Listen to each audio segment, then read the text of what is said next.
Hello, and welcome to the Giving Voice to Depression podcast, produced in partnership with Mental Health America of Wisconsin. We're your co-hosts, Bridget and Terry. Each week, through intimate, candid conversations with guests, we explore different perspectives on and experiences of depression. We keep it real because the illness is real. We keep it hopeful because there truly is hope, in spite of what depression tells you. We are not experts or therapists. We are sisters and best friends who live with depression and have learned that hearing others speak openly and without shame makes it easier to believe depression is a common and treatable illness, not a personal failing. You are far from alone. Hello, Bridget. Hi, Terry. Today's episode is in response to a note we received from a college sophomore struggling with depression, who asked us to dedicate some time to exploring how people, especially teenagers and young adults, can get past suppressing their feelings from their closest loved ones due to fears of being ridiculed. His word. He wrote, "I'm afraid to tell my parents because I'm worried they'll think I'm making excuses and will tell me to simply live with the situation, to suck it up and fix myself. I know I need help.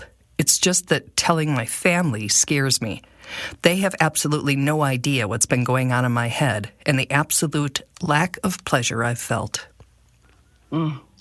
We're addressing this issue around Thanksgiving because it's a time many college students are coming home for the first extended visit since starting the school year, offering the opportunity to have the conversation face to face. We are enlisting psychologist Anita Sanz, one of our board members, to reply to this letter and offer some do's and don'ts for both students and parents. If you're on either end of that equation, we hope that you listen to this episode and Dr. Sands' advice, because it could really improve the odds that a difficult conversation can also be an opportunity to work together as a family and get the help, support, and treatment students need to live mentally healthy lives. One quick note, the email was unsigned, so we chose to use the pronouns he and his since it was awkward to do an entire episode saying the student or the writer. We did try. So here is Anita Sands giving her voice to depression. First, I want to say that it's hard when your family doesn't understand or if they don't accept that you are suffering from depression and need help. It would be so much easier, I think, to deal with depression if you felt like you had your family on your side, accepting it and maybe even assisting in the process of getting you help. But many people, and we're focusing on younger people in this episode, do not expect family support. And whether that's the reality of your relationship or your depression-tainted perception of it, that is your starting point for the discussion. So Anita's first tip to improve your chances of having the best possible conversation is to prepare for what could be a difficult one, for your parents as well as for you. What you want to do is you want to tell your parents what you've been feeling and stress to them how it has been affecting your ability to function. So, for example, I would recommend that you say, I've been feeling tired, I've been feeling sad, and I'm not doing as well as I usually am able to in school or in the activities that I usually am able to, participate in and feel really good about. And then you could give them some examples. And you just say, I just don't feel right, and nothing that I have tried has helped, and I'd like to talk to someone. Or if you've already sought help, I already am talking to someone who can teach me some ways to deal with this and to feel better.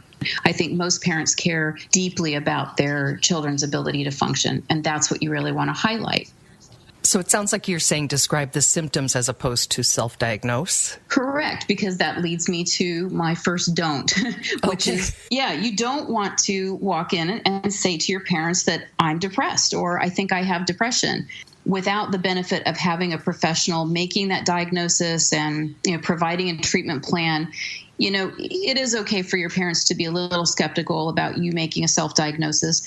What you're trying to stress with your parents is that something isn't right and you need help. And you can mostly talk about the symptoms, the way it's affecting you, as opposed to labeling yourself as being depressed or having depression. Again, the student who wrote us said he feared actually being ridiculed by his family.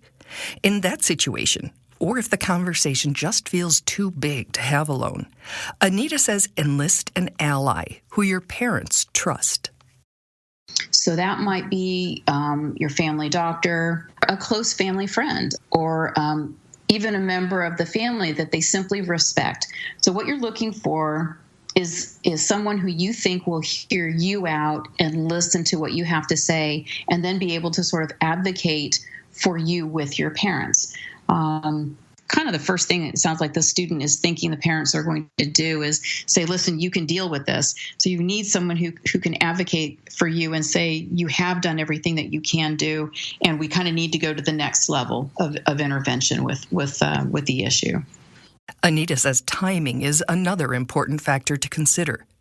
If things are already tense at your home, if a holiday meal or gathering has the focus, or if your parent or parents had a rough day at work, hold off if possible until there's a more opportune time to talk.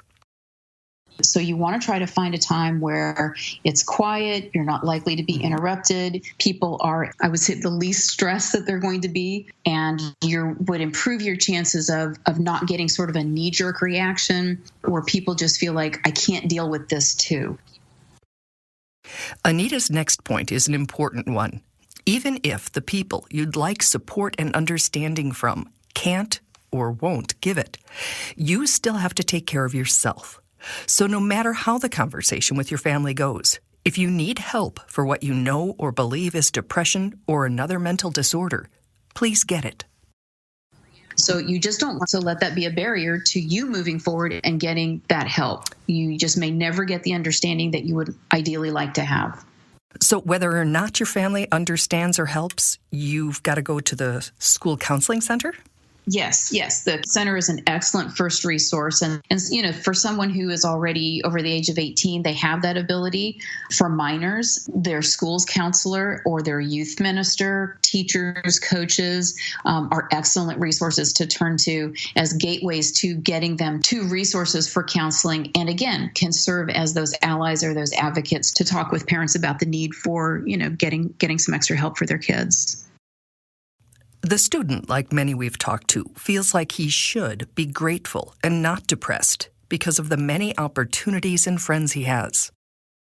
You want to stop doing what we call shoulding on yourself. So, saying that you should be grateful for what you have in your life is something that we want you to avoid, because part of depression is being unable at many points to feel the good things in life. Depression sort of robbing you of being able to feel happiness and peace and joy and gratitude. And also that feeling that you're valuable and that you're worthy of good things.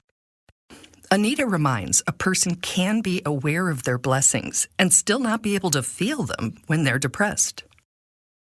You're not really ungrateful just because you recognize that things need to be better in your life and you would like to seek help to have them be better. As the student writer reminds, it is so hard to distinguish our self-destructive thoughts as symptoms of depression and not damning truth. There's nothing wrong with you because there is something wrong.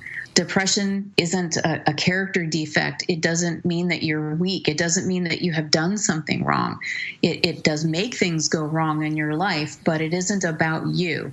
The you is still good, and it's just buried underneath that depression. And we just need to do whatever we have to do, whether it's with medication, therapy, and making use of whatever resources are available to sort of lift that depression off of you, so that you that is just fine and always has been and always will be can kind of come out.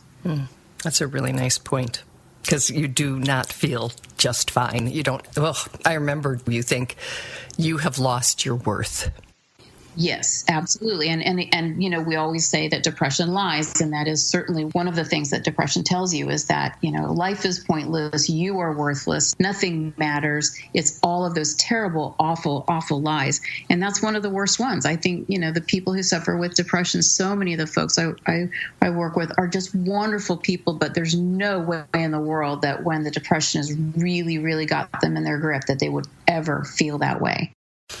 So this was obviously in response to the student. I'm wondering if before we leave, we should directly address parents. Yes. Sort of if your kid comes home and says, hey, something's wrong, what is the healthy, supportive, proper way to respond so that your child has the best chance of living his or her best life? The first thing is that what your child is going to want most from you is not to try to fix anything or to tell them what to do, or certainly not to minimize things and tell them that they're really fine, and or like the student is thinking, just, suck it up. They're really going to want you to listen. Asking questions is fine, but to really listen, working as a team as opposed to, trying to fix it is really, really important.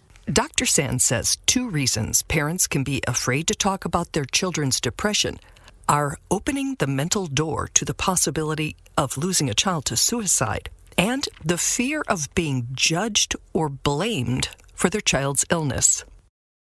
That somehow they're going to be seen as, they've been bad parents or they've done a bad job or something like that. And we really need to get over, again, this whole idea that somehow somebody's causing, depression that way. We know that depression is, of course, there are many, many factors that are related to it. And no psychologist or therapist or psychiatrist is ever going to think less of a parent who is actively helping to get help for their child who has depression. It's exactly the opposite. They're going to think more of them, and they're going to be grateful for any parent who can recognize signs and symptoms of depression in their child, or who has just been willing to listen to their child's reporting to them of how they're feeling and how they're being affected by their symptoms, and then seek help or support them in getting help for that. Anita says nobody expects parents to be perfect or to raise children with no mental health issues, particularly, she says, in this day and age. It is not a reflection on the parent. If your child is depressed or is suffering from any type of mental health issue, we need to get over this. We need to bury that so that we can just move more quickly on to tell me what's going on, tell me how it's affecting you, and then let's get you help. That's what your child is looking for. That's what they need. That's what could save their life. Wow, Terry, I am flooded with visceral memories of being on my dorm room floor crying and feeling utterly worthless. I don't know what I would have done without you being there to listen to me and reflect back to me my value. I love you so much, Terry. Thank you. But I think of the kids, we did not have great, easy times in college, who don't have anybody. And it's really hard. So, and as much as we want to think that everybody's going home to, a Norman Rockwell Thanksgiving and their parents are loving and supportive, it just isn't the case. So, Nope. If it's going to be a difficult conversation, Anita's tips are fabulous. And as you and I discussed this morning, if your parents really aren't the people to have that discussion with for any number of reasons, find another trusted adult, but get the help you need. Exactly. I mean, you can just start with someone who's safe, get your feet, get some resources, even just the practice of saying it out loud, and then loop back to your parents later, if that feels right. And it's, as Dr. Sands said, get the help you need regardless of what your home situation is. If you're in high school, there are school guidance counselors you can start with. If you're in college, there are other resources available to you. So please do what you have to do to take care of yourself, because it can last. Depression can just last for what feels like ever if you don't take any steps to redirect or to get yourself out of that hole. We can both tell you that. And bravo to the listener who posed this situation in question for that's reaching out for help. I mean, the process has already begun. Absolutely. It's wonderful. And it is almost Thanksgiving, and I would very much like to say how thankful I am to the Giving Voice to Depression family, Steve and Sarah. Every single day, we couldn't do it without you. And everybody on our Facebook and social media who work as a community together to keep us all feeling a little more connected and safe. So thank you for that. And thanks, Anita, for always giving such practical, applicable, real insights. We truly hope that our podcast brings a little more understanding, helps you better articulate your experience of depression, or better understand how to support someone else's. We invite you to join us for daily posts on the Giving Voice to Depression Facebook page and on Twitter and Instagram at Voice Depression. It is a comfort to be among fellow travelers on depression's dark road. And remember, if you're struggling, speak up. If someone else is, listen up.